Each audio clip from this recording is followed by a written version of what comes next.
Can we discuss newspaper reporting, please?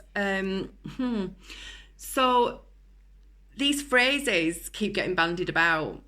Died after a short illness, no underlying health conditions. Now, I talk about this, and it's still on my YouTube channel, in a video that I did back in April of 2020 when the newspapers were reporting how children who were contacting children were suffering from Kawasaki disease. And I did a complete video rant on how Kawasaki disease is a listed side effect of the And most of the children that were presenting with symptoms of Kawasaki had indeed, or obviously the paper never ever mentions what they've had. I'm going to touch on that in a moment, but the children were falling into, the papers were reported on, were falling into the age bracket of those who would have just received that. It didn't take a fucking genius to work out.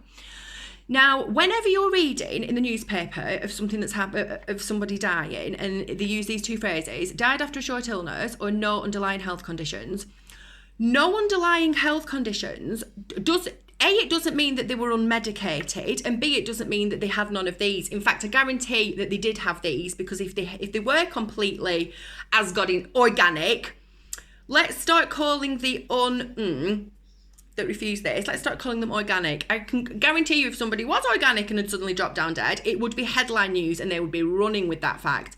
No underlying health conditions does not mean that you're not on medication. You could be on antidepressants, you could be on blood pressure medication, you could be on anything. It never ever means that you're not medicated, and it never ever means that you've not had any of these. So everything we're dealing with, every single thing we are dealing with, are side effects of your diet, of everything you've been taking. When somebody, it's like classic reporting of SIDS cases, when a baby dies of SIDS and they'll run it in the newspaper to terrify people out of co-sleeping. Have you noticed how the child's normally falling between the 8 and the 16 week age bracket? So now go onto the NHS page and have a look at the schedule and see when doses are delivered. You may be in for a shock. So when you read a tragic case of a child dying unexpectedly in its sleep, and you're given all these ridiculous factors like co-sleeping or, parents' diets or whatever. No, tell me when the child last had a cocktail of neurotoxins and carcinogenics shot into its stream, please. Don't just tell me that it's died in its sleep. Don't tell me that someone with no underlying health conditions has died without telling me what their diet was like, how many of these they've had in the past 5 years, how many medications they're on, what medications they're on. You're being terrified. It's nothing now is mainstream media but fear porn. It's been fear porn for this entire circus. But they're really honing in on the fear porn now. Now go back over my YouTube videos. I'm speaking in April 2020, telling people that all the hospitalisations that are happening right now were as a direct result of the flu thing that had been rolled out, which gets rolled out every year, by the way. These things haven't gone away. The clinics have still been up and running throughout this entire pandemic. Children have still been receiving them. They've been hounding children to receive them. I was hounded in the UK. I had 4 telephone calls on my landline insisting that I bring my children down to catch them up on everything, on all of this. Throughout this entire pandemic, people have been getting constantly injected with poison. So when they are exhibiting symptoms of trying to detox that poison, and I am not just talking about the one that's getting pushed right now, I'm talking about the ones that have been in circulation for years. You're still detoxing this shit. Everything's a detox. Everything's a detox. No underlying health conditions does not mean unmedicated. Died after a short illness, pretty much guaranteed they've just had that. Because again, otherwise they'd be getting referred to as organic.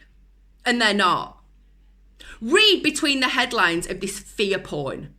When they start pushing the Kawasaki nonsense, do your research. It's a listed side effect of pretty much every one of those that they're offering your child if he's under 5. Of course they're presenting with those symptoms. Oh my God, common sense. When is that variant going to start spreading? Every single variant that's coming now is a side effect of whatever is getting rolled out in these. And that's how they're going to manage to keep this charade up. People love to be victims. They love to be victims. Let me tell you the psychology behind how they are going to manage to keep this charade up until you stand up, take your fucking rose-coloured glasses off, see clearly and see what is happening. Let me tell you the psychology behind it. People love to be victims. They watch Comic Relief and they watch Red Nose Day, and there's actually a little bit of envy there. They love to see the attention that true victims get. People who are riddled with disease, people who are losing their children to cancer, people whose wives have killed themselves and left them with families. Let me tell you about people. That's how Munchausen syndrome comes about. People fucking love to be ill. They love to introduce us. I can't, I'm high risk. I'm high risk because of my diabetes. They adore it. They love to introduce themselves with their victim mode. Let me tell you about two people who have changed my life personally, who were the dictionary definition of when you don't allow victim mode to take you down. Callie Blackwell. Follow her on Instagram. Her child they were planning their child's funeral. He was on hospice care. He was done. He was on his way out. Did Callie fall into victim mode? Nah. Do you know what she did? She looked at every single thing that was poisoning a child and she reversed everything. And now she's on a mission healing people throughout the world. And that child that the Western hospital system had poisoned and were getting ready to bury, yeah, he's thriving now. He's a thriving young man. Wim Hof. Wim Hof's wife, mother of his 4 children, was suffering from mental health problems, had all these psychologists, doctors working with them all, killed herself and left Wim with his 4 children. Did he go into victim mode? He could have done. He could have gone on Comic Relief and had a fundraiser for himself, but he didn't. Do you know what he did? He went into himself and he cracked open a fucking healing modality that is now changing the lives of people throughout the world. But people don't want to do it. They want to stay stuck in victim mode. And that's how this bullshit charade will carry on. Because every time someone gets sick now, they're refusing to take responsibility. Oh God, even though I've had all of this, I'm sick. I'm sick. Give me sympathy. Let me blame somebody. Like, are you for real? Are you for real? Snap out of fucking victim mode. It's not serving anybody. It's certainly not serving you. And that is how they will continue this charade. Victims are so fucking easy to herd. So easy to farm. Step out of victim mode and take responsibility. If you've had all of this and you're sick, you genuinely think it's because of someone healthy, do you? You think it's because of someone organic dancing around you with their light. Can't possibly be because you're systematically filling yourself full of poison. And when you drop down dead, it'll read that you died after a short illness or that you had no underlying health conditions. Snap out of victim mode, people. Seriously, it's the only way for you to be able to stand up and take full and total responsibility. And for the love of God, turn off the fear porn. Peace.